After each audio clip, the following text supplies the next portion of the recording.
Time's up for TikTok, or is it? A whirlwind of news and AI this week, and an incredible story of the creativity of those who keep legacy tech alive. All this and more on this retro edition of #Trending. I'm your host, Jim Love. Let's get into it. U.S. lawmakers have passed a bill forcing TikTok's Chinese parent company ByteDance to sell off the app's American operations or potentially see it banned nationwide. The U.S. Senate overwhelmingly approved the bipartisan Protecting Americans from Foreign Adversary Controlled Applications Act, or PFA-CAA, by a vote of 79 to 18 in the Senate on Tuesday.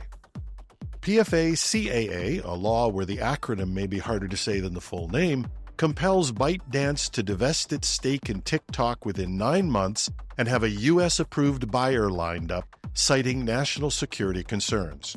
If ByteDance fails to comply, the law would make it illegal for TikTok to be distributed or updated on any American app stores or web hosting services starting in late January 2025, essentially banning it from distribution in the United States. President Biden has said he'll sign the bill into law despite TikTok's vocal opposition. TikTok CEO Shou Chu slammed the new law as a ban on you and your voice, vowing to fight it in court as an unconstitutional violation of free speech. U.S. officials, when you can get them to go on the record, say that they're not against TikTok.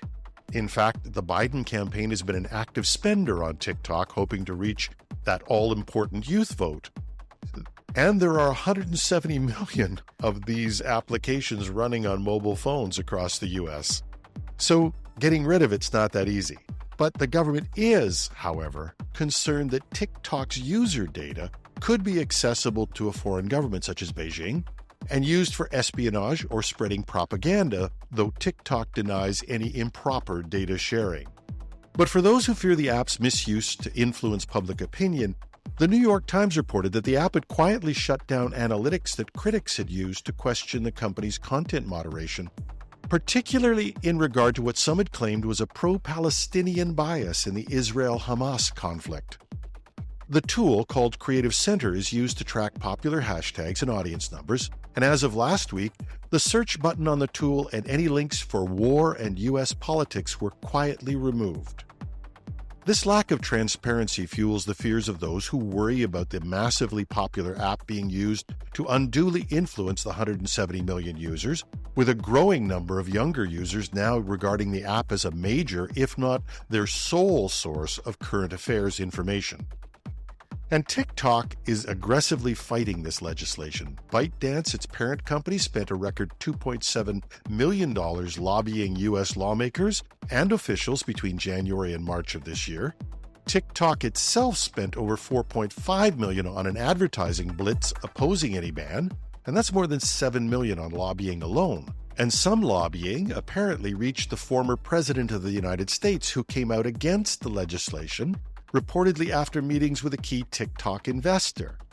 And that doesn't count the free lobbying by TikTok users. Reportedly, both the House of Representatives and the Senate members were actively targeted in campaigns to defeat the legislation, which, as they pointed out, is not designed to shut down TikTok, but to ensure that it's not controlled by a foreign government whose interests may be and often are opposed to those of the U.S. government.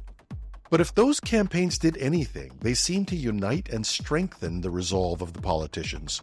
In two government bodies where one legislator quipped you couldn't get agreement that the days of the week end in Y, a rare bipartisan coalition emerged. The PFA-CAA Act passed with overwhelming margins of 79 to 18 in the Senate and over 300 House votes in favor.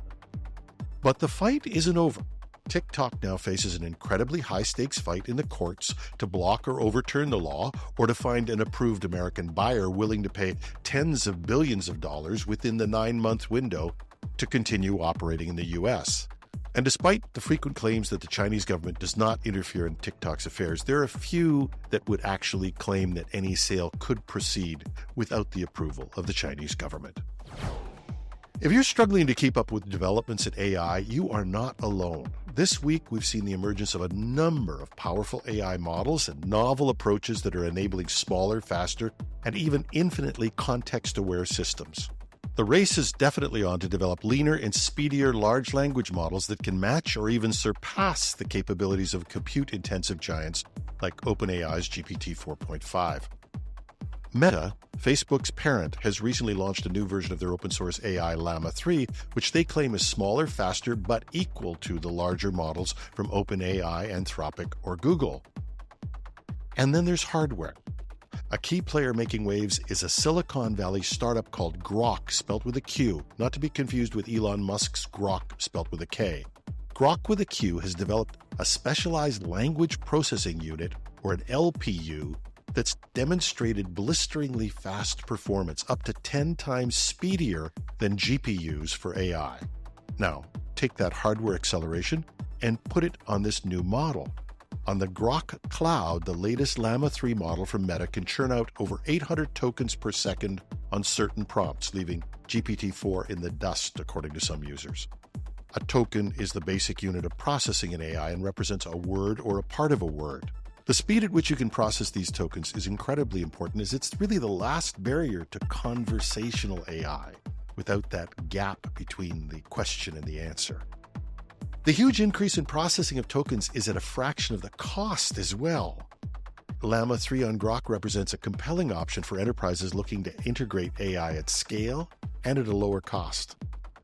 But raw speed is just one frontier being pushed. Researchers are also tackling the long-standing challenge of unlimited context length for language models. Now, it's strange to be calling something that was and may still be as revolutionary as transformer-based models conventional.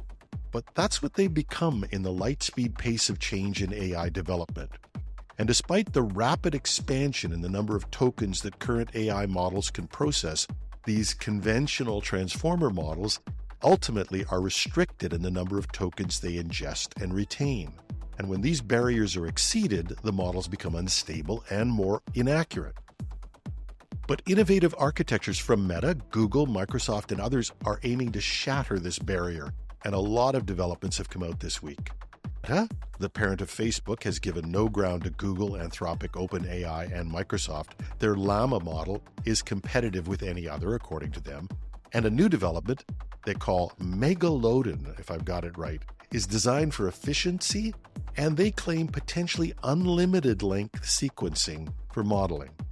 Not to be outdone, Google has introduced methods they claim will allow existing large language models to process infinitely long contexts. And Microsoft researchers have published techniques to dramatically extend the context window beyond 2 million tokens. The implications are profound. Language AIs that can understand and reason over documents, books, and even entire databases in their entirety without forgetting key details will be an incredible addition to AI. And at the other end of the spectrum, Microsoft is coming out with a model they call Phi 3, which is small enough to work on a phone, but from early reviews is also incredibly powerful. And this is certainly only one of many developments. Apple will undoubtedly be developing its small footprint model as well, along with many others trying to grab the gold ring with AI in the mobile space. And Microsoft and Apple can't afford to be slow to market.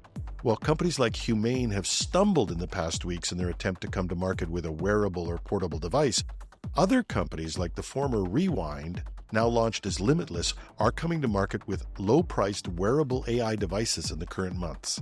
And responding to critics who were skeptical, the founder of Rabbit R1, one of these developers of small AI devices with a low price point, did a live demo that demonstrated the power of his agent-based model. And both of these devices, the one from Limitless and from Rabbit R1, will be available for only a few $100 US. And while the giants of the industry and these smaller competitors are commanding all of our attention, mainstream companies are pushing the envelope as well. One of these, Snowflake, has unveiled Arctic, an open enterprise language model that achieves top-tier performance while activating a fraction of the parameters compared to other large models. Despite a relatively compact 480 billion parameter size, and I know how strange it is to say 480 billion and compact, but some of these larger models are in the trillions of parameters. Arctic matches or exceeds the capabilities of models like Llama 3 and Claude on many benchmarks. So there have been a lot of stories this week, and we'll put links into the show notes so you can check some of these out. But this is what a week or two looks like in the fast-moving world of AI. And for anybody out there who is stuck maintaining some old legacy systems or looking for miracles when it breaks in the middle of the night, here's a great story about fixing some 1970s tech. In an impressive feat of ingenuity, NASA engineers have found a clever way to bring back the venerable Voyager 1 spacecraft from the brink after months of radio silence. The 46-year-old probe, which is the only human-made object to reach interstellar space, had stopped transmitting understandable data back in November, threatening to end one of NASA's longest-running missions. By March of this year, though, the Voyager 1 support team at NASA's Jet Propulsion Laboratory had traced the data garbling issue to the spacecraft's Flight Data Subsystem, or FDS, the computer that packages up all the scientific and telemetry info before beaming it 15 billion miles back to Earth. A portion of the FDS memory had failed, corrupting the data stream. But with Voyager's decades-old computer architecture and extremely limited memory, the engineers couldn't simply transfer the affected code elsewhere in one piece. The problematic software was too large to relocate intact. But that's when the team got creative. Their innovative hack? They sliced up the corrupted FDS code into smaller sections and strategically scattered them across the remaining healthy memory locations. Almost like a high-tech game of Tetris in deep space. Now, this isn't easy by any stretch. Every tiny adjustment has to be meticulously tested and verified before uploading to the spacecraft, which sits so far away that the signal round-trip times stretch out to 45 hours. But incredibly, just the first few relocated code blocks seem to have done the trick. For the first time in nearly half a year, Voyager 1 has begun transmitting coherent data about its system status back to an anxious flight team on Earth. In the coming weeks, NASA will relocate and optimize the rest of the flight data software using this ingenious piecemeal approach. If all goes well, they may be able to fully revive not just the engineering telemetry, but the stream of precious interstellar science data flowing from Voyager's suite of instruments. It's an improbable reprieve for one of the most amazing spacecrafts ever launched. Built with 1970s technology, still beaming back through the cosmic void over 15 billion miles away, 46 years after its launch. Thanks to the clever tinkering of the JPL team, the first probe to leave our solar system may have years of life left yet. So while we marvel at the new developments, let's raise a toast to the unsung heroes who keep the mountain of legacy tech that's out there running for the benefit of us all.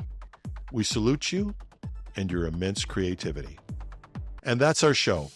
Hashtag Trending goes to air 5 days a week with a weekend interview show, and we're also on YouTube now, so please check us out, give us a like or a subscribe, and help us build that audience. You can find us at our new home at technewsday.ca or .com, you pick, and you can reach me with comments, suggestions, or even criticism at editorial@technewsday.ca. We're going to do a redesign of the pages on Tech Newsday, but for now, you can just see the podcast in the top stories each day. I'm your host, Jim Love. Have a thrilling Thursday.